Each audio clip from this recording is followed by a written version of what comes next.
கண்ட்ரோலில் வரும் மின்சார ரயில். அடேங்கப்பா, இது நம்ம லிஸ்ட்லயே இல்லையே. 6 அடித்த சென்னை மெட்ரோ நிறுவனம். வாருங்கள், இதை பற்றிய விரிவான தகவல்களை இந்த வீடியோவில் பார்ப்போம்.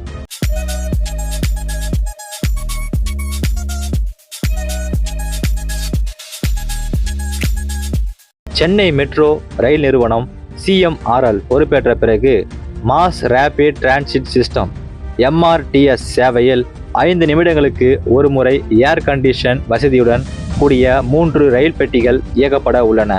இதற்கான புரிந்துணர்வு ஒப்பந்தம் இந்த ஆண்டு டிசம்பர் மாத இறுதிக்குள் ரயில்வேவுடன் கையெழுத்தாகும் என அரசு வட்டாரங்கள் தெரிவிக்கின்றன. ஆரம்ப கட்டத்தில் 90 புதிய ரயில்வே பெட்டிகளை வாங்குவதற்கு அரசு திட்டமிட்டிருந்தது. இதில் 25 3 பெட்டி ரயில்கள் இயக்கப்படும் என்றும் 5 ரயில்கள் பராமரிப்பு பணிகளுக்காக காத்திருப்பில் வைக்கப்படும் என்றும் தகவல்கள் தெரிவிக்கின்றன. சென்னை மெட்ரோ அதிகாரி ஒருவர் கூறுகையில், ஆரம்பத்தில் ரயில்களின் சேவை இடைவெளி 10 நிமிடங்களாக இருக்கும். பயணிகளின் வசதியை கருத்தில் கொண்டு இது படிப்படியாக 5 நிமிடங்களாக குறைக்கப்படும் என்று குறிப்பிட்டார்.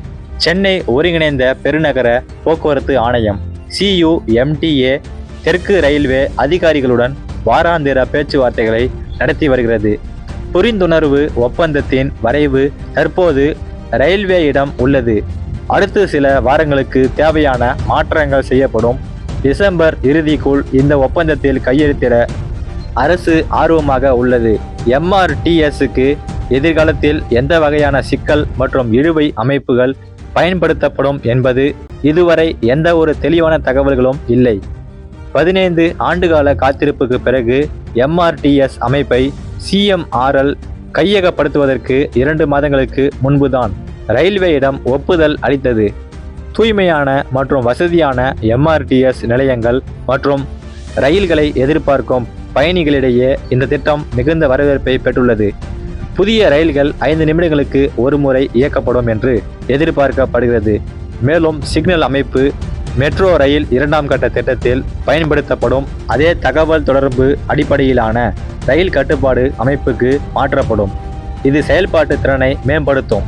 மாநில அரசு குளிர்சாதன பெட்டிகள் சேவைகளின் எண்ணிக்கையை அதிகரிப்பது மற்றும் ரயில் நிலையங்களை மேம்படுத்துவதன் மூலம் MRTS அமைப்பு ஒரு புதிய சகாப்தத்தை நோக்கி நகரும் என்று பல்வேறு கருத்துகள் கூறப்படுகிறது.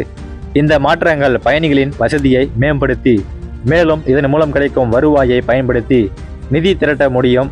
இது நிறைவடைய சுமார் 2 வருடங்கள் ஆகும் என்று ரயில்வே வட்டாரங்கள் தெரிவிக்கின்றன. MRTS பயண கட்டண திருத்தம் குறித்த கேள்விக்கு பின்னர் முடிவெடுக்கப்படும் என்று அதிகாரிகள் கூறுகிறார்கள். அடுத்த 2 ஆண்டுகளுக்கு ரயில்வே நிர்வாகம் MRTS சேவைகளை CMRL முழுமையான கட்டுப்பாட்டை ஏற்கும் போது பயண கட்டணங்கள் இறுதி செய்யப்படும். தமிழ்நாடு அரசு மற்றும் ரயில்வே துறைக்கு இடையிலான புரிந்துணர்வு ஒப்பந்தம் தற்போது தயாராகி வருகிறது. இந்த ஒப்பந்தத்தின் முதல் வரைவு நிறைவடைந்து ரயில்வே உடனான முதல்கட்ட பேச்சுவார்த்தைகள் நடைபெற்று வருகின்றன. விரைவில் ஒருமித்த கருத்துகள் ஏற்பட்டால் செப்டம்பர் மாத இறுதிக்குள் கையெழுத்தாகும் என அதிகாரிகள் எதிர்பார்க்கின்றார்கள். CMRL MRTSஐ கையகப்படுத்துவது குறித்து பல பயணிகள் மகிழ்ச்சி தெரிவித்துள்ள நிலையில் கட்டணங்கள் நியாயமானதாக இருக்க வேண்டும் என்று அவர்கள் வலியுறுத்தி வருகிறார்கள். இந்த தகவல் உங்களுக்கு பயனுள்ள வகையில் இருந்திருந்தால் ஒரு லைக் பண்ணுங்க. மறக்காம நம்ம சேனலை சப்ஸ்கிரைப் பண்ணி ஃபாலோ பண்ணுங்க. நன்றி.